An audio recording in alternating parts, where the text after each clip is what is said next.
ڈبے اور بھینس کے دودھ میں نیچے بعض لوگوں نے کمنٹس کیا ہوا ہے اس کو کیا پتا, ڈاکٹر بنا ہوا ہے, بھینس کے دودھ میں اتنے جراثیم ہوتے ہیں اور ان کو کیا پتا ہے. ایکچولی یہ ٹوپی ڈرامے چھوڑ دو, نیچر کے خلاف کبھی بھی اتنی ہر چیز کے لیے وہ بہت زیادہ تحقیق کی, بعض چیزیں 2 اور 2 4 کی طرح ہوتی ہیں.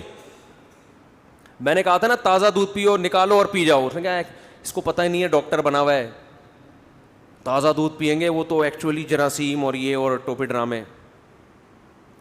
تازہ دودھ میں جراثیم جب ہوں گے جب تھوڑی دیر اس کو رکھ لیں, پھر جرمز پیدا ہوں گے. اور اگر کوئی ڈاکٹر کہتا ہے نا ادھر دودھ نکال کے فوراً پینا نقصان دہ, وہ ڈاکٹر غلط کہہ رہا ہے. سمجھتے ہو, پیغمبروں نے پیا بھائی ایسے ہی, ہمارے نبی اسی طرح دودھ پیتے تھے, بکری کا دودھ نکالا اور فوراً پی گئے. پیغمبر غلط کبھی کوئی ایسا کام نہیں کرتے جو صحت کے لیے نقصان دہ ہو. تمام پیغمبروں نے ایسا ہی دودھ پیا ہے. حلب الشاتا, ہاں جب یہ دکان پہ آ گیا تو پتہ نہیں کتنے ٹائم کے بعد گوالوں کے پاس آیا بھینس سے نکل کے. جو بھینس نے دیا تھا وہ سچی مچی کا تھا. اب جو گوالا دے رہا ہے اس میں گوالے کے اپنے بھی کچھ چیزیں, اس نے مکھیاں, مینڈک, گوبر, بہت ساری چیزیں اس میں شامل ہو چکی ہیں, پسینہ اور پتہ نہیں کیا کیا ہوگا, اللہ ہی جانے. تو اسی وجہ سے اس کو چھان لینا چاہیے تاکہ اس میں سے لال بیگ اور مینڈک نکل جائیں. آپ کہہ رہے ہوں گے مکھیاں ہوتی ہیں, مکھیاں تو بہت چھوٹی چیز ہے بھائی, مکھیاں تو بہت چھوٹی چیز ہے. جب کافی ٹائم گزر گیا تو اب اس کو بوائل بھی کرنا چاہیے. اب اس کو بوائل کریں کیونکہ اب یہ اس کنڈیشن میں نہیں ہے, اب تو اس میں پتہ نہیں کیا کیا شامل ہو گیا, تو اس کو چھانے بھی اور کیا کریں. لیکن پھر بھی یہ بوائل, یہ جو اتنی ٹائم گزرنے کے بعد جب آپ بوائل کر کے پئیں گے, یہ ڈبے سے پھر بھی لاکھ درجہ بہتر ہے. یہ ڈبے سے پھر بھی لاکھ درجہ بہتر ہے. اس پہ آپ کہیں گے مفتی صاحب آپ کی کیا تحقیق ہے, آپ کوئی ڈاکٹر ہیں, آپ پی کے دیکھ لو.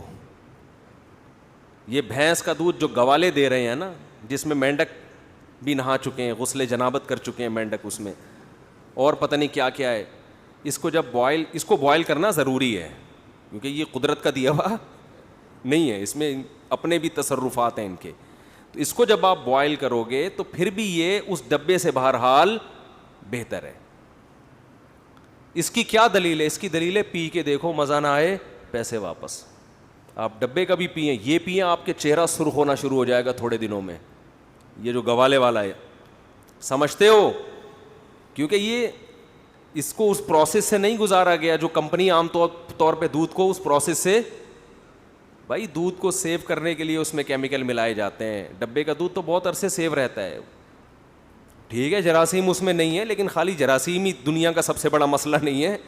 وہ ایک میں کہتا تھا نا, ایک آدمی بائک لینے آتا ہے, ایک آدمی نے نئی بائک خریدی, محلے والے ہر تھوڑی دیر میں یار بائک دے تو میں پیٹرول ڈال لوں گا. اب وہ منع کیسے کرتا کہ بھائی پیٹرول بھی ڈال رہا ہے, ہر تھوڑی دیر میں بائک کی ایسی کی تیسی کر دی لوگوں نے, چلا کے پیٹرول ڈال کے.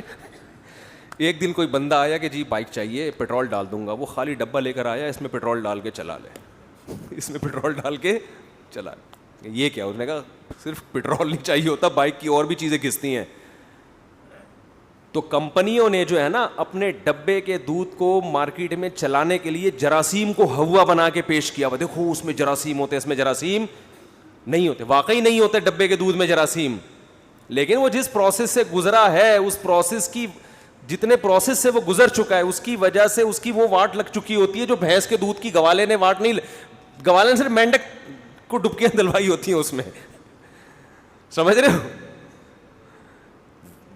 تو اس میں اتنے سارے وہ پروسیس, دیکھو تجربے سے بڑی کوئی چیز ہوتی ہے. ڈاکٹر بھی تجربے پر ایمان رکھتے ہیں نا, حکیم لوگ بھی. آپ کسی ڈاکٹر کو بتاؤ یہ دوا کھانے سے مجھے فائدہ ہوا ہے, ڈاکٹر کہے گا ساری تحقیق گئی ایک طرف, جب تجھے فائدہ ہو رہا ہے تو کھا لے. بھائی ڈاکٹر اگر کہے بھائی یہ کھائیں یہ نہ کھائیں, آپ کہیں ڈاکٹر صاحب اس سے فائدہ ہوا ہے اس سے نہیں ہوا, تو کہہ رہے ٹھیک ہے ریسرچ تو یہ بتاتی ہے کہ یہ اچھی ہے, لیکن اگر تجھے اس سے ہو رہا ہے تو پھر یہی اچھا ہے. تجربے سے بڑی کوئی دلیل بولو نہیں ہوتی.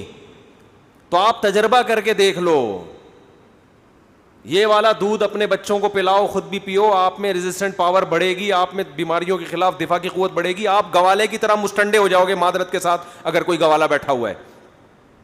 گوالے دیکھیں کیسے ہوتے ہیں, ایسی پی کے نا, پیتے بھی اتنا نہیں ہے, صرف دودھ کی خوشبو میں سارا دن گھوم رہے ہوتے ہیں, وہ ادھر نکالا ادھر آیا. وہ خوشبو سے اتنا کچھ ہوتا ہے کہ وہ بھی تھوڑے دنوں میں کیسے گول مٹول ہو جاتے ہیں, ایسی پاور ہوتی ہے ان کے ہاتھ میں. تو ڈبہ ڈبہ ہوتا ہے, سمجھ رہے ہو؟ تو بچوں کو بھی یہ پلایا کرو, گائے کا بھینس کا دودھ تازہ پلاؤ, سب سے بہتر ہے. جب دودھ کو بوائل کرتے ہیں تو وہ قدرتی حالت پہ نہیں رہتا, اس میں ظاہر ہے وہ ملائی الگ ہو جاتی ہے. جو ایک قدرت نے کمبینیشن بنایا ہے وہ تو گاڈ, خدا کا تحفہ ہے نا انسانوں کے لیے. آپ جب اس میں چینجنگ کریں گے تو ظاہر ہے پھر وہ چیز نہیں رہے گی اس کے اندر. دودھ اتنی زبردست چیز ہے, اللہ نے بڑے اہتمام سے دودھ کی تعریف کی ہے قرآن مجید میں. وَإِنَّ لَكُمْ فِي الْأَنْعَامِ لَعِبْرَةً, تمہارے لیے ان جانوروں میں عبرت کا سامان ہے. نُسْقِيكُم مِّمَّا, ہم پلاتے ہیں. ہم دودھ کی نسبت اللہ کس کی طرف کر رہے ہیں؟ سب کچھ ہی اللہ دیتے ہیں, لیکن دودھ کو اللہ ایک تو اس اسقی بھی نہیں ہے. اسقی کا مطلب میں پلاتا ہوں, اور یہ بھی نہیں اللہ نے کہا گائے پلاتی ہے تمہیں, یا بھینس پلاتی ہے, بکری پلاتی ہے. نا نا نا نا نا نا نا, ہندوؤں سے یہی تو گڑبڑ ہوئی ہے. ہندوؤں نے کہا گائے دودھ پلاتی ہے لہذا گائے کی عبادت کرو. اللہ نے کہا گائے نہیں پلاتی. کون پلاتا ہے؟ میں پلاتا ہوں, گائے کو میں نے بنایا. تو کیا شان سے اللہ نے دودھ کی تعریف کی ہے. اسقی نہیں کہا, اسقی کا معنی میں پلاتا ہوں, نہ نسقی ہم پلاتے ہیں. ہم جب کوئی بڑا آدمی دعوت کرتا ہے تو چھوٹی چیز کھلاتا ہے یا بڑی چیز کھلاتا ہے؟ ارے کسی سیٹھ نے آپ کی دعوت کی, بڑی پرتکلف, آپ کو بھائی سیٹھ صاحب ہے بھائی, یہ تو بہت بڑا آدمی ہے, اس کی دعوت میں جائیں گے تو کیا ہوگا. آپ گئے تو اس نے دال چاول لا کے رکھ دیا آپ کے سامنے. میں تو خوش ہوں گا کیونکہ میں تو دال چاول شوق سے کھاتا ہوں, لیکن ایک عام آدمی بولو خوش نہیں ہوگا. یار یہ ہم تو آئے تھے بکرے ہوں گے اور یہ کیا رکھ دیا اس نے.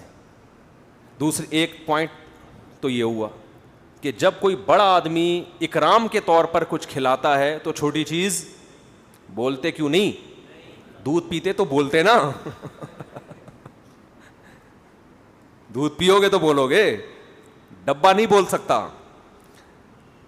ہوتا ہے ڈبے میں بھی کچھ چیزیں لکھی ہوئی ہوتی ہیں اوپر نا, کہ vitamin A B C D کچھ لکھا ہوا ہوتا ہے, تو ہوتا ہے, میں اس کا انکار نہیں کر رہا, لیکن وہ آلٹرنیٹ قدرتی, یہ بھی قدرتی ہی ہوتا ہے ڈبے کا. لیکن اکثر اس کو ایسے پروسیس سے, یا تو سعودی عرب کا ڈبہ ہو نا, وہاں تو گائے کا دودھ اسی طرح پیک کر کے پلا دیا, تو یہاں کے ڈبے سعودی عرب کے ڈبے نہیں ہیں.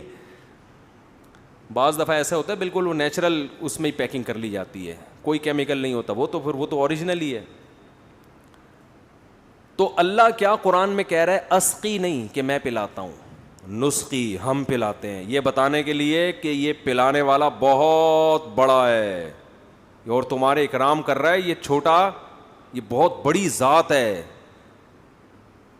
وہ تمہارے اکرام کر رہی ہے. نسخی ہم پلاتے ہیں.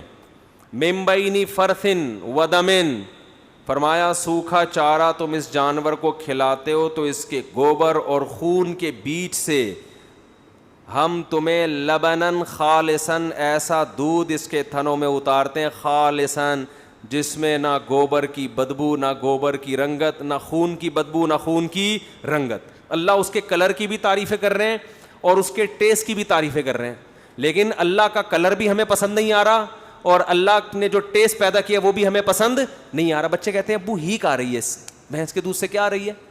بچوں کو دیسی گھی سے آج کل کیا آ رہی ہے؟ ہیک آ رہی ہے. تھو تھو تھو ایسے کر رہے ہوتے ہیں بچے. جو خوشبودار دودھ اور خوشبودار گھی ہے آج کل برگر فیملیوں کے بچوں کو اس سے کیا آ رہی ہے؟ یہ ہے آرٹیفیشل کا نقصان.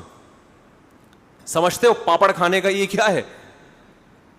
یہ نقصان ہے. جو پاپڑ کھائے گا دودھ نہیں پیے گا وہ. تو اللہ فرماتے ہیں من بین فرثن ودمن لبنن خالصن, لبن خالصن جس میں نہ گوبر کی بدبو, نہ خون کی بدبو, نہ گوبر کی رنگت, نہ خون کی رنگت. یہ تو اس کا کلر ہے اور مزہ کیسا ہے؟ سائغ للشاربین, پینے والوں کے حلق میں پھسلتا چلا جاتا ہے. ہمارے حضرت جب اس آیت کی تلاوت کرتے تھے فرماتے ہیں اتنا مزہ آتا ہے کہ جیسے ایک گلاس دودھ تو پی لیا ہم نے, پھسلتا چلا جاتا. حضرت تو بہت خلاف تھے چائے کے نا, تو وہ کہتے تھے اللہ نے اتنا اچھا دودھ پیدا کیا, پتی ڈال کے دودھ پتی بنا کے بیڑا ہی اس کا غرق کر دیا. تو یہاں بھی اللہ نے